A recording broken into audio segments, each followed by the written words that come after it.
Praise Lord, praise Lord, praise Lord. Hallelujah, hallelujah, hallelujah. सबको जय मसीह की। परमेश्वर, हमारा परमेश्वर, हम हर बार कहेंगे कि सारी सृष्टि का परमेश्वर। हमारा का मतलब भी यही है कि हम सब एक ही पिता के बेटे बेटियां हैं। और वो अगर कहे कि प्रार्थना करो, इसका मतलब है कि कुछ ना कुछ जरूरी हुआ, यानी कि जरूरी होगा। उसके लिए पहले ही प्रार्थना कर लो, कुछ अच्छा होने जा रहा है। लेकिन अगर वो कहता है कि प्रार्थना मत करो, इसका मतलब है कि वो नाश करने जा रहा है। वो नाश नहीं करता, नाश मनुष्य खुद ही हो जाता है। लेकिन वो रोके तो प्रार्थना का कोई असर नहीं होता।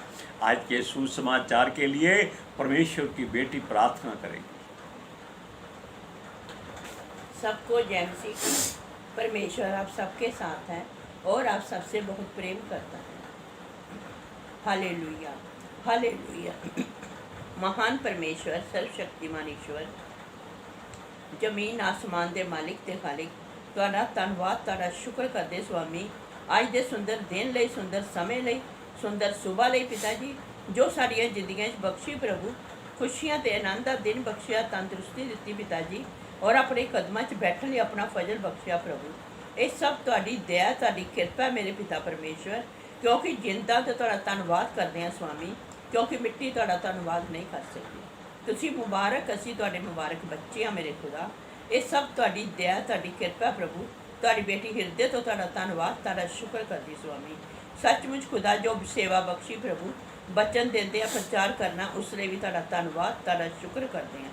बेनती करदी हुण तुसीं अपने वचन के अनुसार साडे विचकार आओ और वचन पढ़ने प्रचार करनी साडा मुँह बन के बोलो पिता जी, ताकि तुहाडा दिता वचन तुहाडी इच्छा के मुताबिक मेरे पिता परमेश्वर दुनिया की शोर तक पहुँचे।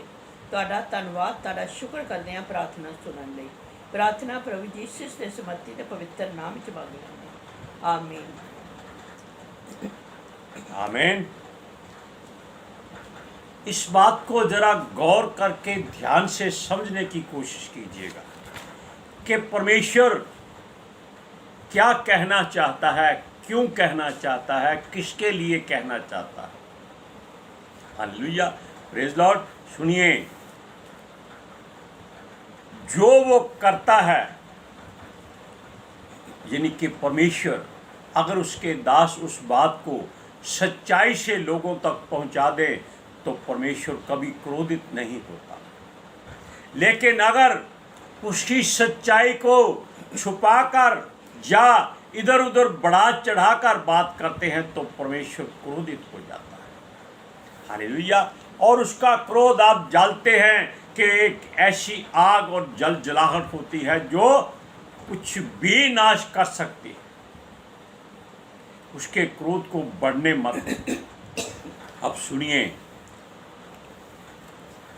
उसका कारण है कि लोगों ने परमेश्वर के विरोध में कुछ गलत बातें कही, कुछ ऐसा अनहोना काम कर दिया है जो परमेश्वर सजा देने पर उतारू हो जाता है। क्योंकि वो क्रोध करता है तो उसका मतलब है कि वो ताड़ना भी कर सकता है। ताड़ना में वो बड़ी से बड़ी सजा भी दे सकता है। जैसे इजरायलियों को उसने 430 बरस तक गुलाम बना दिया था। अब कोई अपनी मर्जी से उस गुलामी से बाहर नहीं निकल सकता था। चाहे कोई कितना भी बलवान हो, ज्ञानवान हो, कुछ भी हो, परमेश्वर की मर्जी को कोई पूरी करने से रोक नहीं सकता। हालेलुया। जब यहोवा के लोगों ने या उसकी चुनी हुई प्रजा ने बवाल किया, परमेश्वर को जो पसंद नहीं था वो ही किया, क्योंकि उसके लोगों ने परमेश्वर की बजाय दूसरे ईश्वरों देवी देवताओं को प्रसन्न करने की कोशिश की। हालेलुया। और परमेश्वर का हुक्म नहीं माना, उसे क्रोधित कर दिया। तब परमेश्वर ने अपने दास यिर्मयाह को, जो लोगों के लिए उस समय दुआ करता था और लोग उसकी दुआ से परमेश्वर के द्वारा चंगे किए जाते थे, उसको मना कर दिया कि यिर्मयाह तू इन लोगों के लिए दुआ मत करना। ये क्रोध की बात है, डर और भय की बात है। उसने कहा कोई भी ऊंची आवाज में चिल्ला चिल्ला कर उसकी दुहाई ना दे। अब आप सोच लीजिए, अगर परमेश्वर का वचन ऐसा निकला है कि उसकी दुहाई मत दो, उसके आगे प्रार्थना मत करो, विनती मत करो, कोई ऊंची आवाज में बात ना करे, परमेश्वर को मनाने की कोशिश ना करे, उसका क्रोध भड़कने वाला है। और उसको हम चाहते हैं कि भड़क जाए तो अच्छा है। क्यों? अगर वो सुलगता रहा तो ये धरती के लोग धीरे और धीमे और मीठे आग के जहर से खत्म होते जाएंगे। इसलिए अगर उसका क्रोध भड़कता है तो परमेश्वर से कहो, परमेश्वर तेरी मर्जी हम पर पूरी हो जाए, क्योंकि मर्जी उसकी ही चलनी है, उसकी ही बात होनी है। हालेलुया। परमेश्वर जानता था कि उसके लोगों ने परमेश्वर की बात पर कान नहीं लगाया और उस पर ध्यान नहीं दिया।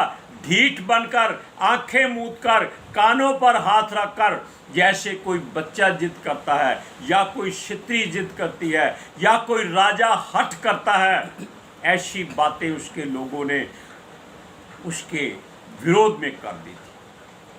अगर परमेश्वर आपसे कुछ कहना चाहता है, आप अपने कानों पर हाथ रख लेते हैं। बेशक उसकी आवाज़ आपके हृदय में जाती है, लेकिन उसको क्रोध आता है कि आप उसका मार्ग में रुकावट बनते हैं। हालेलुया। ये जो उसके लोगों ने किया था, यहोवा कहता है जब उसके लोग विपत्ति में उसको पुकारेंगे तब भी वो उसकी नहीं सुनेगा। Hallelujah, praise Lord. अब सुनिए, वो कहता है जितनी दुहाई दें, प्रार्थना करें, मिन्नतें करें, फरियाद करें, रिक्वेस्ट करें, वो उनकी नहीं सुनेगा। अभी उसने जलजलाहट नहीं भड़काई, लेकिन उसने अपना निर्णय दे दिया है, फैसला कर दिया है कि कोई भी जो गुनाह करता है जिसके कारण परमेश्वर शोकित हो जाता है, वो उसकी दुहाई कभी नहीं सुनता।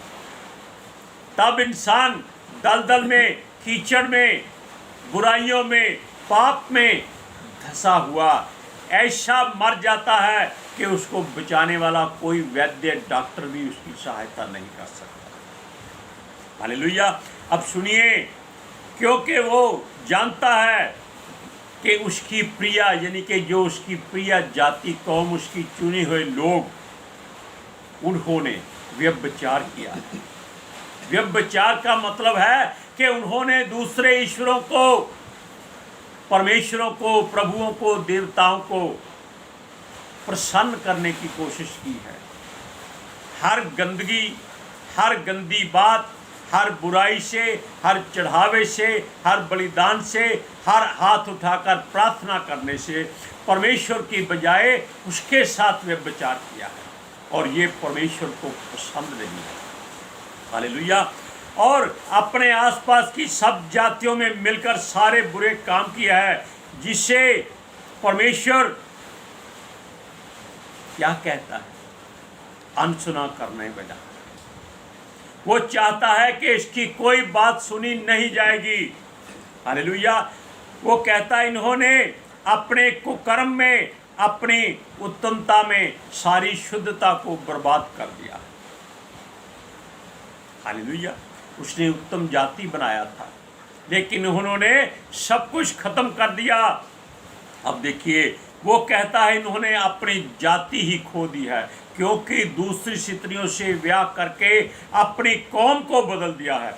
एजरा में आप पढ़ सकते हैं कि उसने, यानी कि परमेश्वर के दास ने जब कहा आपने गैर जातियों की स्त्रियों से ब्याह किया और वो संतानें पैदा की हैं, सबको छोड़ दो तो अच्छे रहोगे, वरना परमेश्वर तुमको उनके साथ नाश करने वाला है। हालेलुया। अब ये जाति यहोवा की प्रिय नहीं रही, आज भी नहीं हुई। बेशक परमेश्वर उनकी सुनता है, इनकी बातें पूरी करता है, लेकिन वो इसलिए नहीं, इनकी जिद और हट के कारण वो परमेश्वर लोगों को भरमाने के लिए नहीं, मनाने के लिए इनकी बातें पूरी करता है। हालेलुया। ये जाति बुराई करने से आनंदित होती है। असल में परमेश्वर इस जाति को वैश्य का दर्जा देता है। आप पढ़िए यिर्मयाह की पुस्तक 11 अध्याय उसकी 14 और 15 आयत में। इसलिए तू मेरी इस प्रजा के लिए प्रार्थना ना करना, ना कोई इन लोगों के लिए ऊंचे स्वर से विनती करे, क्योंकि जिस समय मैं अपनी विपत्ति के मारे मेरी दुहाई देंगे, तब मैं जो उसकी ना सुनूंगा। मेरी प्रिया जो मेरे घर में क्या क्या काम है, उसने जो भक्तों के साथ कुकर्म किया और तेरी पवित्रता पूरी रीति से जाती रही है। हालेलुया। अब और खास बात जो आजकल भी हो रही है, तब भी होती थी, वो क्या है? संसार में मसीही लोगों को छोड़कर जितनी जातियां हैं, जितनी भी कौमें हैं, जितने दुनिया के ईश्वर हैं, देवता हैं, उनको मानने वाले लोग,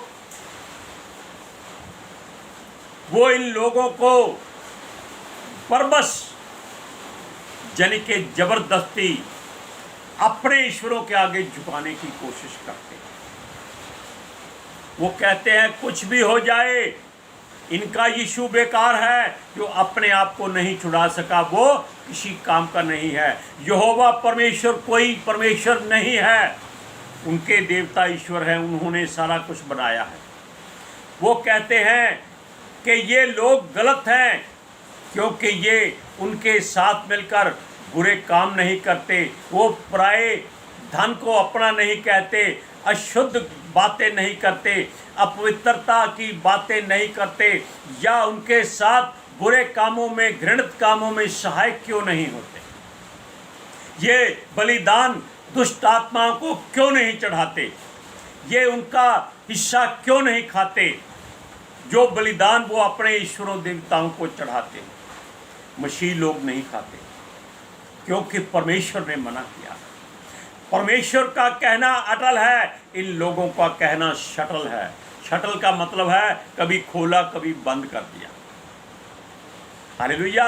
अब ये लोग कहते हैं जातिवाद के नाम पर, धर्म के नाम पर लूट की जाए, ये इनका साथ दें, ये कभी नहीं हो सकता। ये गुंडागर्दी करते हैं, यीशु के लोगों को, यानी के मसीह लोगों को मारते पीटते हैं, वो कोई बुरा बात नहीं करते क्योंकि वो यीशु का वचन पूरा करते हैं। हालेलुया। अब देखिए ये लोग अपने धर्म पर जोर देते हैं, पर परमेश्वर के लोग धार्मिकता पर जोर देते हैं। इस बात को ध्यान से जांच कीजिए। ये लोग धर्म पर जोर देते हैं कि उनका धर्म शुद्ध है, अच्छा है, लेकिन परमेश्वर ने कोई धर्म नहीं बनाया, उसने धार्मिकता बनाई है, क्योंकि धर्मी केवल परमेश्वर है। उसने धार्मिकता बनाई ताकि उसके लोग अच्छे काम करें, धर्म के नाम पर नहीं, धर्म के काम करें, जिसको धार्मिकता कहते हैं। हालेलुया। और ये लोग अपने आप को धर्मी कहते हैं और दूसरे लोगों को तुच्छ जानते हैं, पत्थर को शुद्ध जानते हैं, जीवित मनुष्य को बेकार समझते हैं। जिन ईश्वरों देवताओं को मजदूरों ने, छोटी जातियों ने, गैर जातियों ने, या उन लोगों ने जिनके पास रोजी रोटी का कोई साधन नहीं है, उनको जिन्होंने बनाया है, उनको ये अपने ईश्वरों के पास आने नहीं देते, अपने धर्म सत्रों में अंदर नहीं जाने देते, चाहे वो भारत का राष्ट्रपति क्यों ना हो। ये उसको कहते हैं ये छोटी जात का है, इसको बाहर निकाल दो। जिसका राज्य है उसी राजा को वो बाहर निकाल देते। कितनी बुरी बात है कि अगर वो राजा चाहे तो इन सब पुजारियों को, ज्ञानवानों को हुक्म दे कि इस मंदिर से बाहर निकल जाओ, उनको निकलना पड़ेगा, क्योंकि सारी पुलिस उसका हुक्म मानेगी, इनका नहीं मानेगी। लेकिन वो फिर भी इनकी इज्जत करते। उन्होंने इनकार नहीं किया, वो भीतर नहीं गए, लेकिन मूर्तियां या ईश्वर या देवते वही लोग बनाते हैं जो काम करके रोजी रोटी खाते हैं, और ये लोग उनको नहला धुलाकर, यानी कि जो ईश्वर बने होते हैं, अच्छे वस्त्र पहनाकर कहते हैं कि ये शुद्ध हो गए हैं, अपनी बुराई के शुद्धता में नहीं लाते। अब ये देखो, ये दूसरे लोगों को तुच्छ जानते हैं, पत्थर को शुद्ध जानते हैं। हर वो जाति जिसको ये बुरा समझते हैं तोड़ने की कोशिश करते हैं। ये लोग छोटी जाति के लोगों को अपने करीब नहीं आने देते। यीशु कहता है कि मैं तुमको अपने सीने से लगाता हूँ। इसीलिए लोग मसीहत में जाते हैं। क्यों? वहाँ जात पात नहीं होती, ऊंच नहीं होती, नीच नहीं होती, गरीबी अमीरी नहीं होती, लाचारी बेबसी नहीं होती, चाहे कोई कोड़ी क्यों ना हो, मसीह लोग उसको कभी घृणा से नहीं देखते, बल्कि उसके लिए दुआ करते हैं। कोई कत्ल करके, खून करके घर में आ जाए, घर वाले दरवाज़ा बंद कर लेते, लेकिन यीशु कहता है अगर वो अपने पापों को मान ले तो वो उसको पापों को क्षमा कर सकता है। ये यीशु का वचन है। अब सुनिए, ये लोग जो अपने आप को शुद्ध कहते हैं, जब यिर्मयाह के द्वारा ये बातें सामने लाई गई, उन्हीं शुद्ध बात परमेश्वर के द्वारा अपने दास को पहुंचा दी गई। उनकी युक्तियां क्या हैं, यानी कि परमेश्वर ने यिर्मयाह को बता दिया कि ये लोग क्या करने वाले हैं, क्या कर सकते हैं, इसलिए सावधान हो जाओ। इस बात को कोई और नहीं समझ सकता, परमेश्वर समझ सकता है। सुनिए, जैसे भेड़ का बच्चा वध होने के लिए चुना जाता है, वैसे ही ये लोग सोचते हैं कि यिर्मयाह को ऐसा नाश कर दें कि वो जड़ समेत नाश हो जाए, उसको कोई जाने नहीं, क्योंकि वो परमेश्वर के आगे दुहाई करता था और ये लोग बच जाते थे जिनको लोग बुरा कहते थे।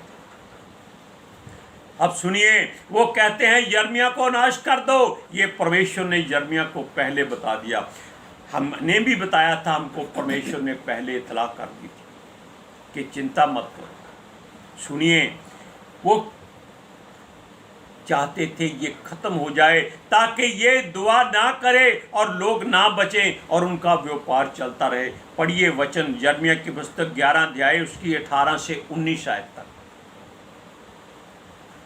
यहोवा ने मुझे बताया और वह बात मुझे मालूम हो गई, क्योंकि यहोवा ही ने उसकी युक्तियाँ मुझ पर प्रकट की।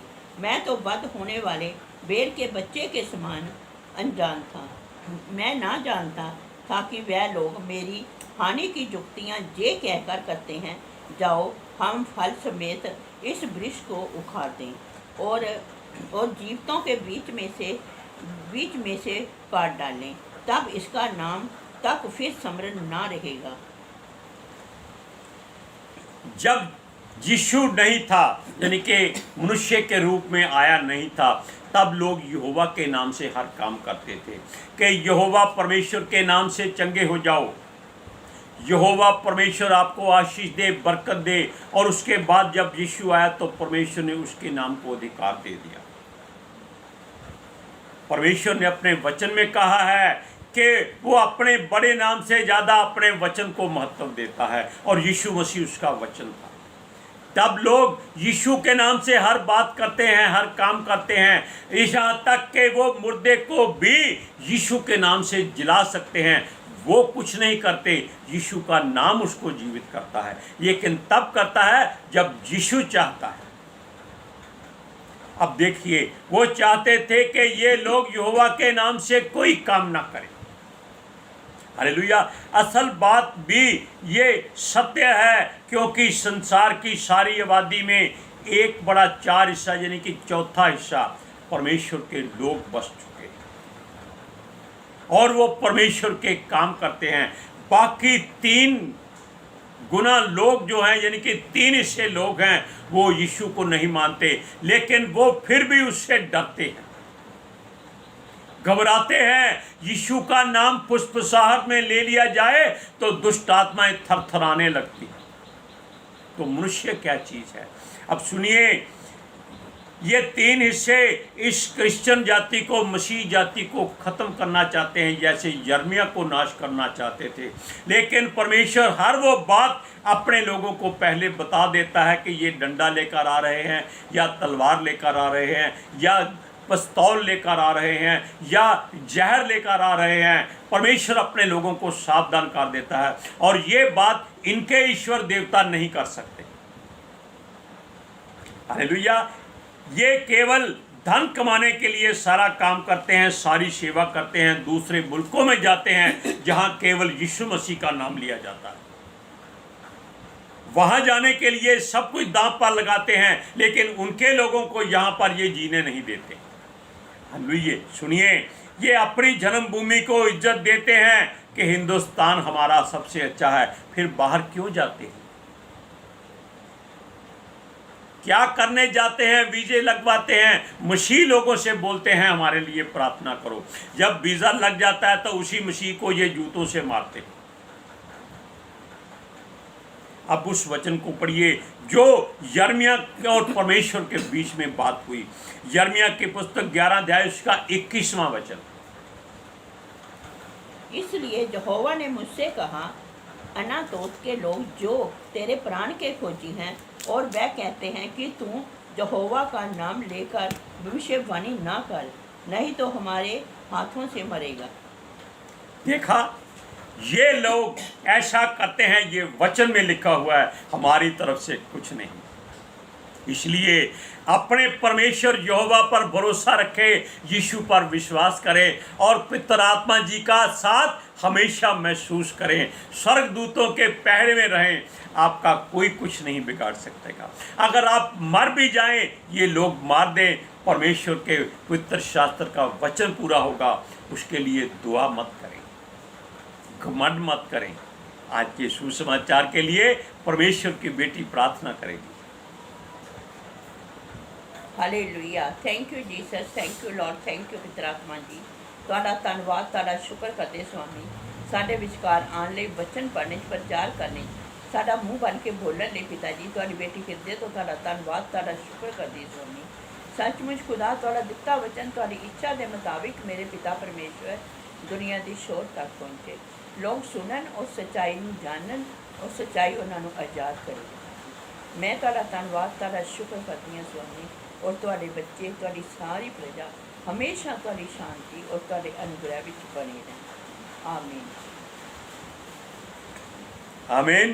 हालेलुया। Praise Lord. सबको जय मसीह की।